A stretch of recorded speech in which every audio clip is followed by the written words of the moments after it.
اعوذ باللہ من الشیطان الرجیم بسم اللہ الرحمن الرحیم رب اشرح لی صدری ویسر لی امری واحلل عقدۃ من لسانی یفقہوا قولی اللہم صلی وسلم علی نبینا محمد وعلی آلہ وصحبہ اجمعین۔ السلام علیکم ورحمۃ اللہ وبرکاتہ۔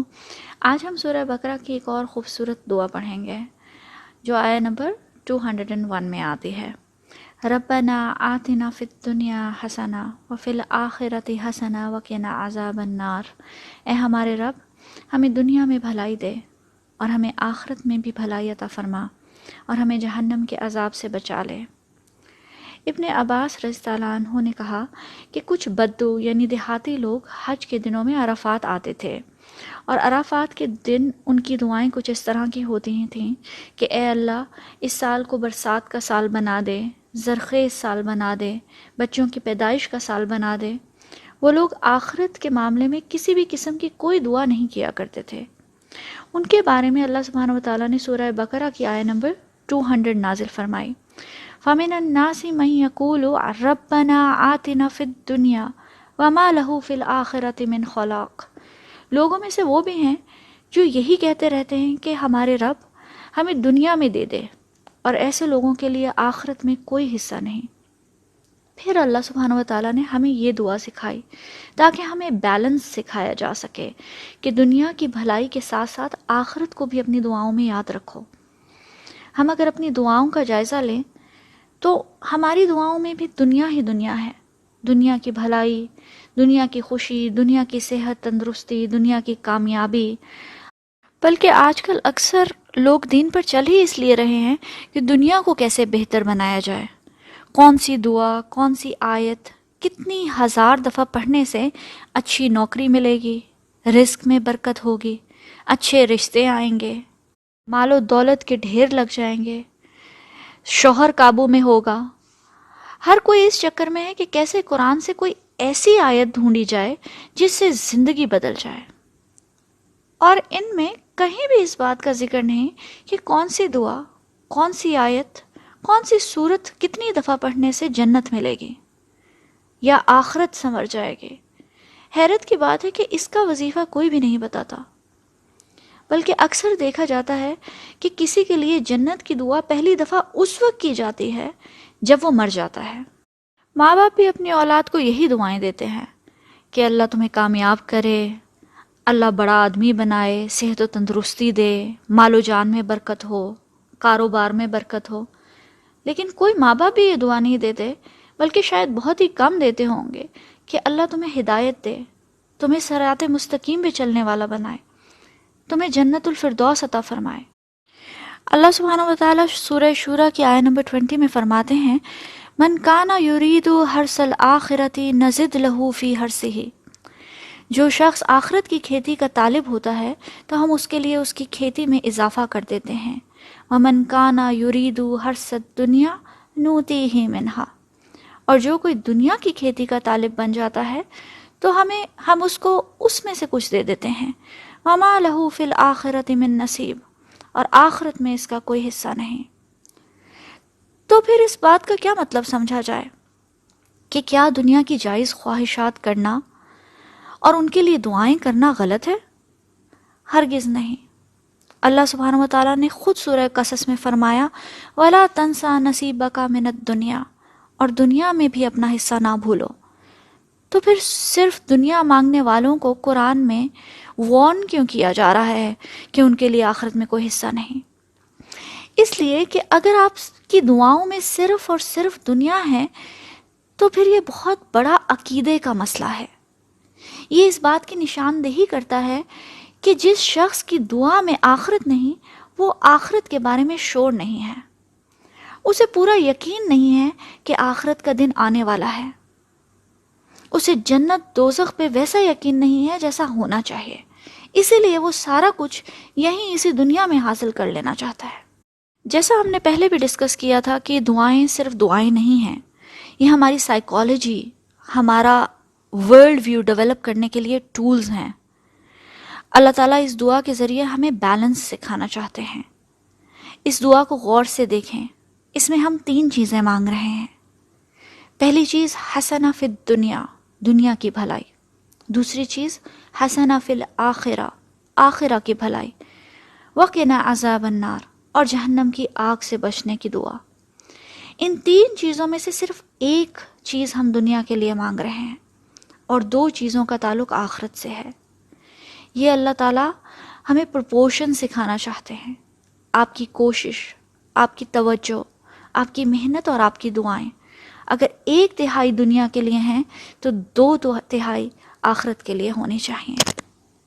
اور بنتا بھی یہی ہے، کیونکہ اللہ سبحانہ و تعالیٰ کی نظر میں اس دنیا کی قیمت مچھر کے پر کے برابر بھی نہیں ہے. رسول اللہ صلی اللہ علیہ وسلم نے فرمایا، دنیا کی مثال آخرت کے مقابلے میں ایسی ہے جیسے تم میں سے کوئی اپنی انگلی سمندر میں ڈالے اور پھر دیکھے کہ کتنا پانی اس کی انگلی میں واپس آتا ہے. یعنی کہ جو پانی انگلی پہ لگا رہ جائے گا وہ دنیا ہے، اور جو سمندر پیچھے ہے وہ آخرت ہے. یہ ابن ماجہ کی روایت ہے 4180. دنیا میں جتنی بھی کامیابی اور خوشی مل جائے ایک دن سب ختم ہو جائے گی. وما عند اللہ خیر وابقا، اور جو اللہ کے پاس ہے وہ نہ صرف بہت بہتر ہے بلکہ ہمیشہ رہنے والا ہے، پرماننٹ ہے. لیکن ہم انسان ہیں، اور ہمارے بارے میں اللہ سبحانہ و تعالیٰ فرماتے ہیں وَكَانَ الْإِنسَانُ عَجُولًا، بے شک انسان بڑا ہی جلد باز ہے. ہمیں ہر چیز فوراً چاہیے اسی دنیا میں. اسی لیے اللہ سبحانہ و تعالیٰ نے بیلنس سکھایا ہے کہ دنیا مانگو اور دنیا میں اپنا نصیب بھی نہ بھولو، لیکن آخرت بھی مانگو، آخرت پہ بھی نظر رکھو. اسکالرز نے اس بات پر بھی بہت غور کیا ہے کہ آخر حسنہ کیا ہے. حسنہ کا لفظی مطلب ہے اچھائی، بھلائی. اللہ سبحانہ و تعالیٰ سورہ نحل میں حضرت ابراہیم کے بارے میں فرماتے ہیں وَآتَيْنَاهُ فِي الدُّنْيَا حَسَنَةً وَإِنَّهُ فِي الْآخِرَةِ لَمِنَ الصَّالِحِينَ، اور ہم نے اس کو دنیا میں بھی بھلائی دی، حسنہ دی، اور آخرت میں بھی یقیناً اس کا شمار صالحین میں ہے. ایک نظر اگر حضرت ابراہیم کی زندگی پر دوڑائیں، بچپن میں باپ نے گھر سے نکال دیا، ان کی قوم نے انہیں آگ میں پھینک دیا، شہر سے نکالے گئے، پھر در بدر ہو گئے، ساری زندگی جوانی میں اولاد نہیں ہوئی. جب بڑھاپے میں اولاد ہوئی تو اللہ تعالیٰ نے حکم دیا کہ اس بچے کو اور اس کی ماں کو جا کے صحرا میں چھوڑ کے آ. پھر کچھ عرصے بعد جب حضرت اسماعیل اس قابل ہو گئے کہ آپ کے ساتھ کام کروا سکیں تو اللہ تعالیٰ نے حکم دیا کہ اس بچے کو ذبح کر دو. اللہ تعالیٰ فرما رہے ہیں کہ ہم نے اسے دنیا میں حسنہ دی. اگر ہمارے پوائنٹ آف ویو سے دیکھا جائے، ایک مٹیریلسٹک پوائنٹ آف ویو سے دیکھا جائے تو اس زندگی میں بھلائی تو نظر نہیں آتی. یہ حسنہ تو نہیں ہے، یہ تو ایک بہت مشکل زندگی ہے جس کو اللہ تعالیٰ کہہ رہے ہیں وَآتَيْنَاهُ فِي الدُّنْيَا حَسَنَةً، اور ہم نے اس کو دنیا میں بھلائی دی.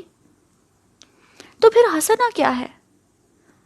سورہ نحل میں جس میں اللہ تعالیٰ حضرت ابراہیم کی حسنہ کی بات کرتے ہیں، اس سے پہلے اگر کچھ چند آیات دیکھیں تو اللہ سبحانہ و تعالیٰ فرماتے ہیں ابراہیم اللہ تعالیٰ کا فرما بردار بندہ تھا جس نے کبھی شرک نہیں کیا، اللہ کا شکر گزار بندہ تھا.